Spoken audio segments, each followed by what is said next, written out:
ഈശോ മിശിഹായ്ക്ക് സ്തുതിയായിരിക്കട്ടെ. ഈശോ മിശിഹായിൽ സ്നേഹിക്കപ്പെടുന്ന മാതാപിതാക്കളെ, സഹോദരങ്ങളെ, പ്രഭാതത്തിൽ ദൈവത്തിൻ്റെ ആനന്ദമായ സ്നേഹവും കൃപയും സൗഖ്യവും നമ്മുടെ ജീവിതത്തിൽ വന്ന് നിറയട്ടെ എന്ന് പ്രാർത്ഥിക്കുന്നു. സങ്കീർത്തകൻ നമ്മുടെ അരുളി ചെയ്യുന്ന ചില വാക്കുകളാണ് നമ്മുടെ ചിന്തയ്ക്കായി ഇന്ന് നമ്മൾ എടുക്കുക. 92-ാം സങ്കീർത്തനം 12 മുതലുള്ള തിരുവചനങ്ങൾ നമ്മൾ വായിക്കുകയാണ്. നീതിമാൻ പന പോലെ തഴയ്ക്കും. നീതിമാൻ പന പോലെ തഴയ്ക്കും. ലബനോനിലെ ദേവദാരു പോലെ വളർന്നു പൊങ്ങും. നീതിമാനെക്കുറിച്ച് പറയുന്ന സവിശേഷതകളാണ്. അവൻ പന പോലെ തഴയ്ക്കും, ലബനോനിലെ ദേവദാരു പോലെ വളർന്നു പൊങ്ങും. തുടർന്ന് പറയുന്നു, കർത്താവിൻ്റെ ഭവനത്തിൽ പറിച്ച് നടപ്പെട്ടവർ നമ്മുടെ ദൈവത്തിൻ്റെ അങ്കണങ്ങളിൽ പുഷ്പിക്കും. കർത്താവിൻ്റെ ഭവനത്തിൽ പറിച്ച് നടപ്പെട്ടവർ നമ്മുടെ ദൈവത്തിൻ്റെ അങ്കണങ്ങളിൽ പുഷ്പിക്കും. വളരെ ഹൃദയസ്പർശിയായ വാക്കുകളാണ്. തുടർന്ന് പറയുന്നു, വാർദ്ധക്യത്തിലും അവർ ഫലം പുറപ്പെടുവിക്കും.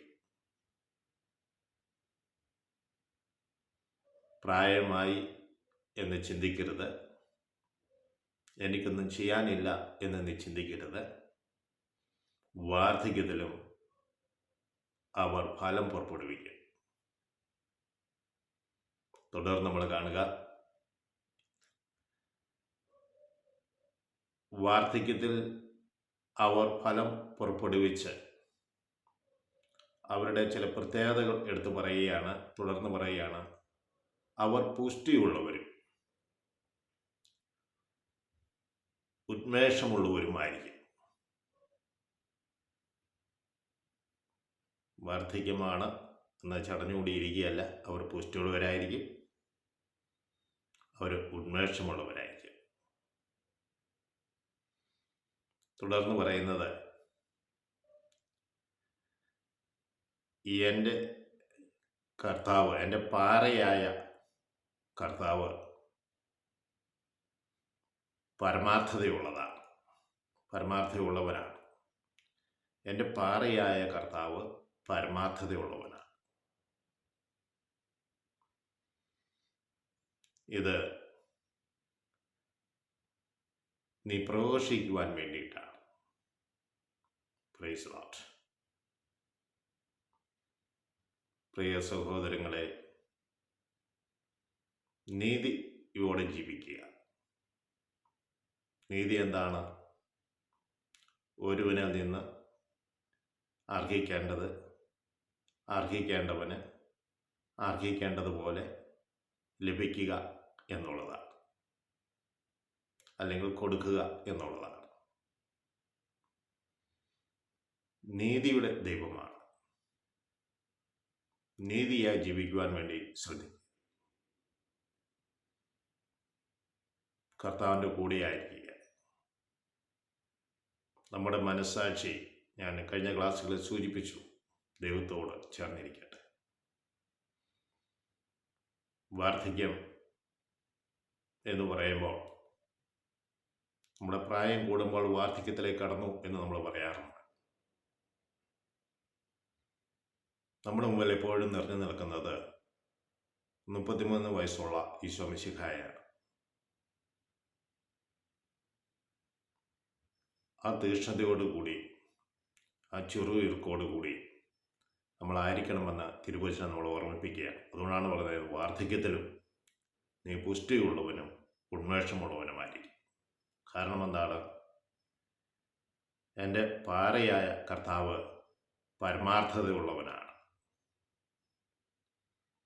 ഉറച്ച പാറയിലാണ്, ഈശോ മിശിഹ എന്ന പാറയിലാണ് ഞാൻ നിലനിൽക്കുന്നത്. അവൻ എന്നെ തളർത്തുകയില്ല. അവനെന്നും എന്നോടൊപ്പമുണ്ട്. നിങ്ങളുടെ ജീവിതത്തിൽ നിരാശയിലാണെങ്കിൽ, മക്കളുടെ സ്നേഹം കിട്ടാത്തതിൻ്റെ, നമ്മൾ പറയുന്നത് മറ്റുള്ളവർ മനസ്സിലാക്കാതെ വരുന്നതിൻ്റെ ബുദ്ധിമുട്ടുകൾ, ആശയവിനിമയത്തിലുണ്ടാകുന്ന പാകപ്പിഴകൾ, പരസ്പരം ഉൾക്കൊള്ളാൻ പറ്റാതെ വരുന്നത്, അങ്ങനെ വരുമ്പോൾ നാം ഈ വചനഭാഗങ്ങൾ ഒന്ന് ഓർക്കണം. ദൈവം എന്നെ കരുതുന്നുണ്ട്. സ്നേഹമുള്ളവരെ, ദൈവത്തിൻ്റെ കരുതലിനായി നമുക്ക് നിന്നു കൊടുക്കാം. അവൻ നമ്മളെ കരം പിടിച്ചു ഉയർത്തും.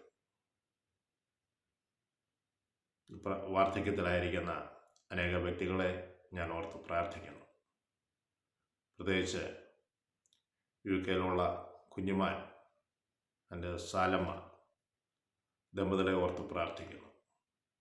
നട്ടെല്ല് സംബന്ധമായ രോഗത്താൽ ചികിത്സയിലായിരിക്കുന്ന ഈ മക്കളെ നീ തൊടണമെന്ന് പ്രാർത്ഥിക്കുന്നു.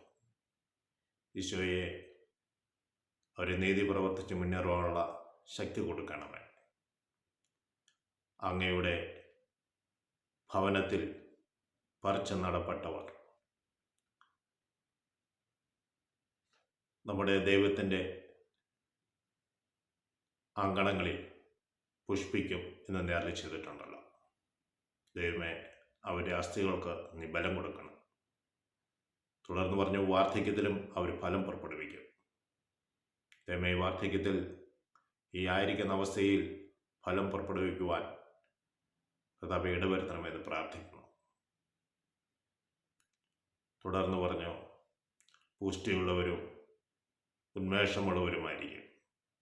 കർത്താവെ, അവരെ പുഷ്ടിപ്പെടുത്തി ഉന്മേഷമുള്ളവരായി അങ്ങേ മഹത്വപ്പെടുത്തുവാൻ തക്കവിധം അവരെ ഒരുക്കണമേ, സൗഖ്യപ്പെടുത്തണമേ എന്ന് ഞങ്ങൾ പ്രാർത്ഥിക്കുന്നു.